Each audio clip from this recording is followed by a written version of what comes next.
Hello, it is Foon from hustlecastle.site.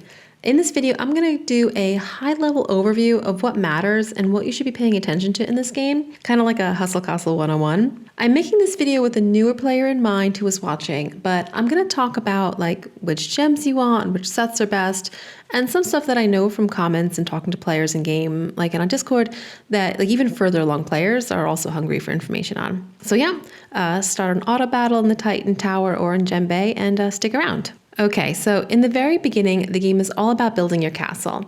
Then, once you're Throne Room 11, it becomes about building your squad. That's a typical experience. Some players camp for a bit at a lower TR so they can have the time to build a strong squad before Throne Room 11. I didn't do that, so I can't give much advice there, but we're going to be talking about squad building in this video. The first thing we have to talk about is power. This could be its own video, but also needs to be mentioned in this one. At any time, your squad has some value for its squad power. You can see this number from the info button on the barracks. You can change this number easily. I make mine 0 every night when I go to bed by emptying my barracks, or leaving the castle gates open, as my clan leader Eaglemeister calls it. Then there is historical power. This you can see by looking at your profile. Your historical power gets set and can only get set again higher. It never goes down. So if you have 1 million historical power, and then you raid someone while your squad power is 1.2 million, you're going to set your historical power to 1.2, and it will never again be below 1.2. Just having the fighters in your barracks doesn't set your HP. It has to actually be set by going through some action in the game. Some areas of the game set HP and some don't. Raiding, arena, invasion all set it. War and clan territory abyss bosses notably do not set it. So you can have a 5 million power squad in your castle, and if you are very careful, you can use that full power squad in war and against CT bosses while keeping a much lower historical power by always using a lower power squad the rest of the time in areas of the game that will set your HP. Gem Bay and Expo are slightly more complicated. They do set historical power, but it's not the power of the whole 12 or 10 fighter squad. It's the power of the strongest 6 or 8 or whatever the capacity of your barracks is. Okay, so that's squad power and historical power. The other one is real power, or maybe you call it strength, basically how good are you? So let's move on to that. How do you have a good squad that can beat others with a higher squad power? Some people say that being able to beat Gem Bay easily is a good litmus test for if you have a strong squad. I just say if you can regularly beat people with higher power squads, then that's a good indicator. The word we use for this is compact. I'm going to take a short pause here for announcements. I think this video is going to go long, so I'm not going to count on you all still being here by the end. But don't leave now, we're just getting started. So I've decided to add memberships to my channel. This will allow me to be able to give making content more of my time. The first tier gives you access to a new weekly video covering what's new and happening right now. This will normally be a live stream, so also a chance for Q&A, but we'll talk about leaks, next event, wrapping up events afterwards, new game features, new trends that are emerging, but not yet set enough for me to go on the record in a normal video. It seems there's always something new going on, so I think we'll always have lots to talk about in these weekly chats. The second tier gets you access to written gear guides. I'll be making more videos like this that are public, but moving forward, I'm also going to make a written version on hustlecastle.site, and the written version will get updated. Videos, once they're published, that's it. And then the third tier gets you one-on-one strategy chats. We'll set up a Calendly. It'll be super professional. Okay, so if any of that interests you, that's a thing that exists now. I'm looking forward to our first weekly chat, which will be tomorrow. We'll talk about the current event and what the early buzz is on the event items. Okay, so picking up where we left off with compact squads. You want a compact squad that has a relatively small historical power, but fights as if it has a higher power. Or the purists might reserve the term compact for players who really take this seriously, the red gem or nothing crowd. So I don't call my squad compact, but I do say that my goal is to be able to punch above my weight class. And I never want a bloated squad with a really high HP that can't beat anyone at the same power level. Okay, so how? Some stuff helps your squad more than others. Here is roughly how I would rank what matters most. Gear itself and the sets matter most. Runes, a few are as important as the base gear. Many are not that important. Artifacts and jewelry matter, but less than weapons and armor. Elixirs are high up because they give a great bang for the buck in terms of historical power. Here's a chart from Dandelion on how much of a boost to your stats you get from different sources in relation to how much it inflates your HP. And you can see that elixirs are super. Hero, some might say that your hero shouldn't be on the list at all. But if you expo and seen the difference it makes when you deploy without a hero, I say hero is important, but only the good stuff. And you really have to hold back and keep yourself from bloating up at your hero. Health is the name of the game. You always want more health, even when it comes from gems, which inflate your HP faster than elixirs. Rerolling, I have a video on that. You want your armor high for health, at least armor. You probably want everything high. And then strategic gems. I'll talk more about that in a bit. My dragon benefits from crit, for example, but no one else on my team really does. And on the flip side of that, like what hurts you? Too much power from your hero and too much power from your gems will actually hurt you. If you have one archer, but fill up the whole archer constellation on your hero, you are adding a lot to your power number, and that's only boosting one fighter. So it's not making you very much stronger. An overpowered hero is like the biggest rookie mistake, and it can't be undone. Once you fill that stuff in, you can't take it back out. Let's take a second and talk about pre-TR 11. If you're pre-TR 11, and please keep in mind, I've been TR 11 for a long time, and I'm not a good source for pre-TR 11 advice. But basically, the list is the same, except obviously like no ancient sets or souls. And the other difference is going to be when to spend diamonds. Tier 11s should be saving diamonds and getting the overpowered gear from the dragon. These are old items that are really time tested to be good, and collecting them is something you need to do. You don't need to spend lots of money here or get everything immediately. I actually think it's more fun when you have to work for your wish list over time, but getting the best gear is what will make the biggest difference in your squad. So if you're on your way to tier 11, don't spend money on the dragon or heaven forbid on the donkey, because you'll grow out of that gear so fast. If you're parking at a throne room for a little while, maybe get one overpowered old event item if you really want to spend that, but I really wouldn't go crazy. Besides old OP items from the dragon, you're going to use this rule. Event gear is best, then arena, then standard. A fighter with a low training level but wearing all event gear is going to be stronger than a fighter with a higher fighter training level but standard gear. And bonus, that lower level fighter is going to inflate your power number less. Up in the level 100 arena brackets, we see some crazy compact squads that their secret is to keep one fighter still level 85.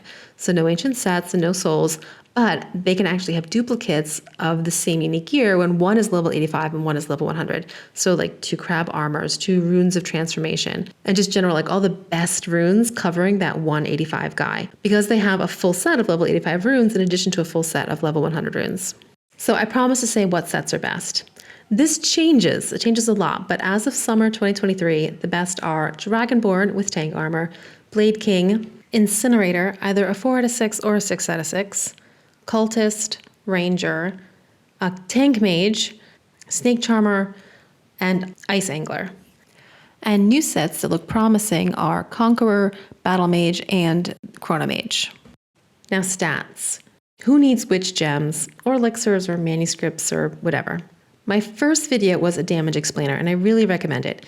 If you understand how base weapon damage works, and weapon versus ability damage, then the stats will make sense rather than me just telling you. Okay, everyone needs health. Health first. Every fighter needs it, so give it to your MVP first. That's your Dragonborn in the current meta. Everyone needs armor and magic armor too.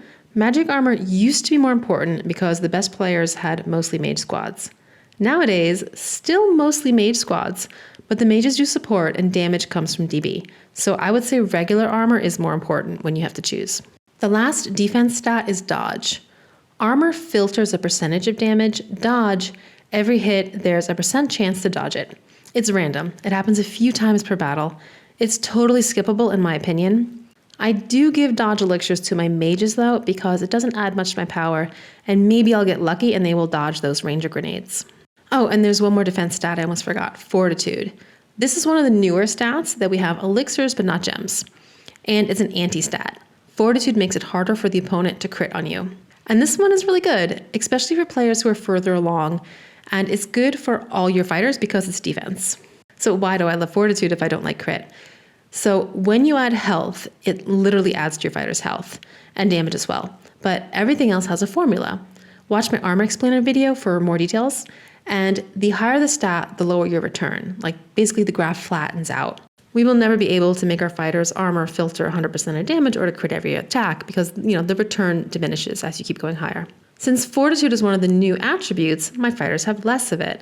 And any bit I'm able to add with elixirs, I don't actually know the formula, but I feel sure that I'm getting a good return on the investment still. Okay, let's switch to the offense stats. Damage and magic damage only increase the base weapon damage, so they're only important on certain fighters. And they are completely useless if they are mismatched, like magic damage on an archer or tank or physical damage on a mage. Mismatched gems will increase your power and absolutely completely do nothing for you. I give damage to my Dragonborn, my Blade King, and when I was done, I gave some to my Ranger too. Again, the damage explainer video for more. Magic damage you can skip completely, or if you really want, you can give it to Cultist. Pierce I love for the same reason I love Fortitude, maybe even more because Pierce is anti-armor while Fortitude is anti-crit, and armor is more important than crit. If you haven't maxed your Dragonborn's Pierce, do it right now. You will immediately see the difference. If you're still searching for that perfect talent, do it anyway and then reset the elixirs when you get that talent. Pierce on DB is game changing. Magic Pierce, I honestly don't know if it's just for base weapon damage or also for abilities. I optimistically use some elixirs here, but it's really low priority. And finally, crit. So just like dodge, it's a random thing that happens a few times per battle. And what it is it's a base weapon attack that deals double damage. That's it. It's crap. Unless a crit triggers another ability. If you have a spear or Rune of Confusion on an archer, then crit triggers other things, and that's a horse of a different color. If your fighter does something cool when she crits, then pump her with crit to make that happen. But all your other fighters, I wouldn't bother with crit at all. Let's move on to Arena. This is one of the most competitive and important aspects of the game. Arena is really important for getting arena gear, and for grinding events, and for grinding glory for your clan. Being good at Arena is too big of a topic to completely cover in this video, but you should be aware of Arena brackets. There are brackets. Groups that each tournament takes players only in those groups. If you are in a bracket that is really underpopulated, you might end up in the next bracket up. If you have a crazy long wait time to join tournaments, you are probably in an underpopulated bracket and should seek out some advice on Hustle Prime if you don't completely understand what that means and what you need to do. You can change your bracket up or down, but it's not a trivial thing to do. The basics of barracks are how many fighters you have, that's your barracks capacity, and the average fighter training level of the N strongest in your castle, where N is the barrack size. There are 10 other rules that limit the ability to manipulate the bracket system, like what the fighter training level of your strongest and your weakest can be. But it can be manipulated, and you absolutely can be in the 6x85 arena bracket with one crazy strong level 100 fighter. But I would recommend getting someone to proofread your plan before you start working towards a particular setup you have in mind, because there are a lot of little rules that you have to be careful you're not breaking. All right, now arena matching part 2 is power matching. So within each bracket, the game tries somewhat to match power, but that doesn't mean you never face people stronger than you. It just means in general that I, as a 30 million player, see more 40 million players than a 6 million player should see, but you will still sometimes see them. Lots of players run nerfed squads. The basics are you bring one super overpowered Dragonborn and workers to the arena and easily kill those new tier 11s who don't have any full sets yet. But if you actually try to do that, you're also going to see a lot of other players doing the same thing. So to really do this well, you want to spend some time building that nerf squad rather than just going DB and some workers. This is a good time to talk about self-selection. Let's use small numbers because it's easier. Imagine there are just 20 players in your arena bracket. 10 of them are bad at arena and they hate it and they go just once a day. And 10 are really good at arena and they go 10 times a day. When you go to the arena, who are you mostly going to see? Okay, so you get the problem. To fix this and make arenas less miserable for those who are not optimized for it, the game added some bots that are not very good. You can normally spot them because they have no clan, and if you go to their profile, there's no button to add them as a friend. This helps the problem, but self-selection is always going to be a problem in Arena. So it is something that if you want to really enjoy this game, you really need to spend some time getting good at Arena. Expo has the same problem, worse in my opinion. It's a shame because Expo is my favorite aspect of the game, like group PvP. It's actually fun, where most of the game isn't exactly fun, more like it triggers something in my brain that makes me feel like I need to do more of it. But to do Expo, you need to be in a clan with other people who want to do Expo, who haven't already decided it's no fun because so often the matches are impossibly hard. So it's mostly really good players who fit that description. All right, let's keep moving. I can't make an HC 101 video without talking about trophies. Trophies are the game's way to try to distinguish strong squads from weaker besides just using historical power.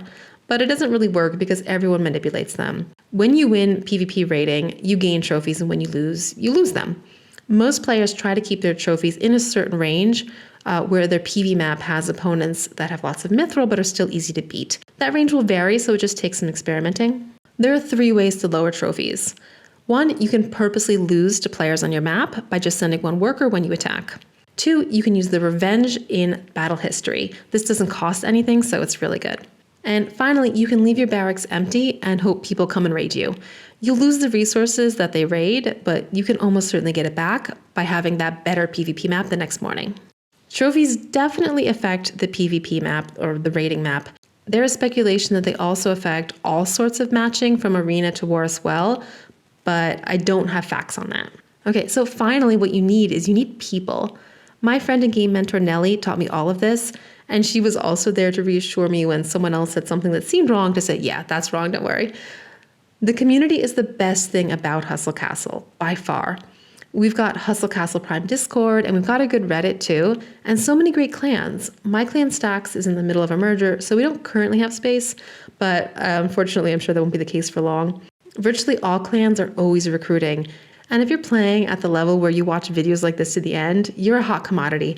And if you DM the clan leader, you should get a nice reply from the vast majority of clans, including mine.